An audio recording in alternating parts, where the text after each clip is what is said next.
Hey everyone, it's Jared here, and I'm trying out something a little bit different. This is more of like a vlog style video. You know, we have a lot of great artists out at Drumeo, and a lot of the coolest things and the coolest stuff are shared kind of off camera. And I wanted to kind of bring you into some of these things. I hope you like it. If you do, please give me a thumbs up. I'd love to hear your feedback. So today I was just out for a walk here with Bruce Becker. If you don't know Bruce, he's like, I call him like the master of drum technique. He's like Mr. Miyagi. What is the kid's name in that? Daniel's son. Right, Daniel's son. Yeah, so he's been getting me to paint his fence and wax his cars all day. And now they're clean and they're well painted. But we were just going for a walk, and he was telling me about stories, because he teaches so many professional drummers, so guys at the highest level, at the top of their game. And he was telling me that even some of these guys that are paid to play drums full-time and tour, they make some huge technical fails. Now, we're not going to mention any names. No. No, of course not. But I wanted you to just quickly share what some of these things were, so that the people at home watching, all the Drumeo students, can kind of get an inside look at, you know, what, and maybe they won't feel as bad if they're already making some of these mistakes. No, it's just a lot of guys play with a lot of tension. You know, we have such an interesting body. It moves in such a natural way. That's just the whole Freddie Gruber premise, was using your hinges and your wrists and your shoulder in a natural way and not resisting that. And there's a lot of guys who just pick up the sticks and they play, and they just have a very rigid approach. And after some years, it starts to break down, and then they have some issues and problems. And, you know, that doesn't necessarily knock them off the gig. It just makes them like, oh my God, I got to fix this. How do I fix this? And then some guys come to me, and I try to push them along in their technical development.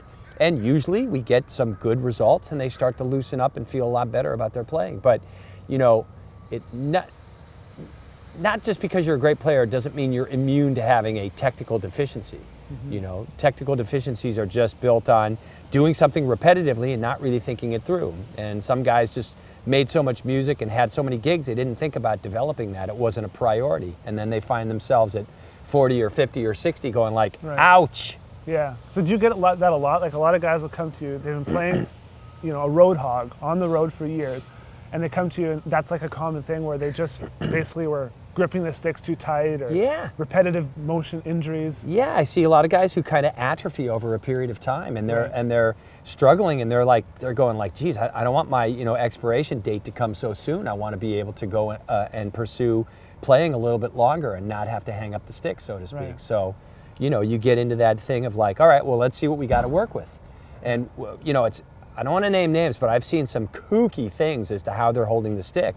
And you go, geez, how have you made that work for so long? Yeah. Yet, you know, their perseverance and their just tenacity pulls them along until such time where things start to give out. Yeah. You also mentioned something else about how they're literally just hitting the drums. Tell me about that. Well, you know, if you strike into the surface, you take a lot of shock back in. Right. So if you can house the stick in such a way where you can allow the stick to pop off the drum and pull out the sound acoustically, right, and get it to sort of sit in your hand in a comfortable fashion, you're going to get a bigger sound out of it, and you're not going to be throwing it into the drum. When you throw it into the drum, that downward excess thrust is going to be debilitating over a period of time. And it doesn't require, I mean, you know, the shell has a maximum point where it's going to resonate with a nice clarity.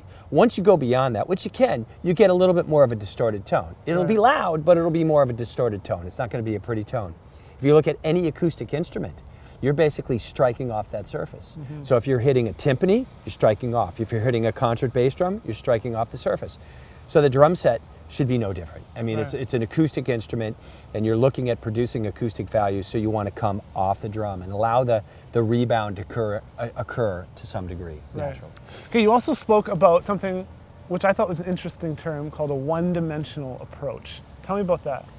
Well, a one-dimensional approach, I would just say, is that, you know, you have maybe a limiting approach that offers you perhaps to get out one dialect of rock and roll per se. Right. You know, so that if you can expand your range in how you move, you can ascertain a better dialect from other styles of rock and roll. Rock and roll is not just one style. Yeah. It's got so many different little nuances. And so if you consider yourself like a bona fide rock guy, then you want to be able to get into a little bit more of the nuance of the contributions that each guy would have given. So if you're saying like John Bonham was a specific contribution, that would be some kind of a dialect.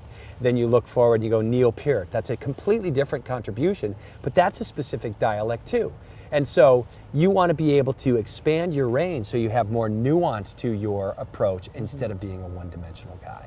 And that's really what I'm speaking about. Awesome. Yeah. Thanks, man. So I hope all you like this. Tell me if you like the kind of more vlog style. Going for a walk. We have like a concrete plant behind us. We have an airport over there and a helicopter training center over there, and Drumeo's just kind of over there that way. But this BC is beautiful. If you ever come to BC, Canada, it's beautiful. And if you ever come here, you got to come visit us at Drumeo.